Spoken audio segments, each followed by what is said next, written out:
माझ्या माय भगिनींनो, मित्रांनो आणि उपस्थित मान्यवरांनो, मी सावित्रीबाई फुले बोलते आहे। मी आज तुमच्या समोर बोलते आहे कारण शिक्षण हे समाज परिवर्तनाचे सर्वात मोठे साधन आहे।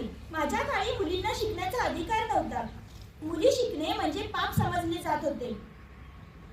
पण माझे पती महात्मा ज्योतिराव फुले यांच्यासोबत मी मुलींची पहिली शाळा काढली। शाळेत जाताना लोकांनी माझ्यावर दगड फेकले, शेण फेकले, माझा अपमान केला, तरीही मी तिथे थांबली नाही। कारण माझ्यासाठी शिक्षण हे देवापेक्षाही मोठे होते।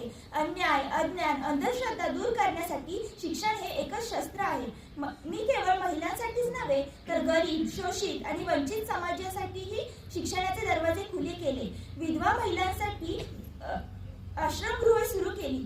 बालहत्येविरुद्ध आवाज उठवला। महिला ही दुर्बल नसून सक्षम आहे हे समाजाला पटवून देण्यासाठी मी माझे आयुष्य वाहिले। आजच्या विद्यार्थिनींनो, तुम्ही खूप नशीबवान आहात। तुमच्याकडे शाळा आहे, शिक्षक आहेत, पुस्तक आहेत। या संधीचा तुम्ही पुरेपूर वापर करा। आत्मनिर्भर बना, स्वतःच्या पायावर उभे राहा आणि स्त्री पुरुष समानतेचा आदर करा। लक्षात ठेवा, शिक्षणाशिवाय समाजाचा उद्धार होऊ शकत नाही।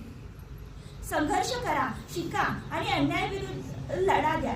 हीच माझी शिकवण आहे, हाच माझा संदेश आहे।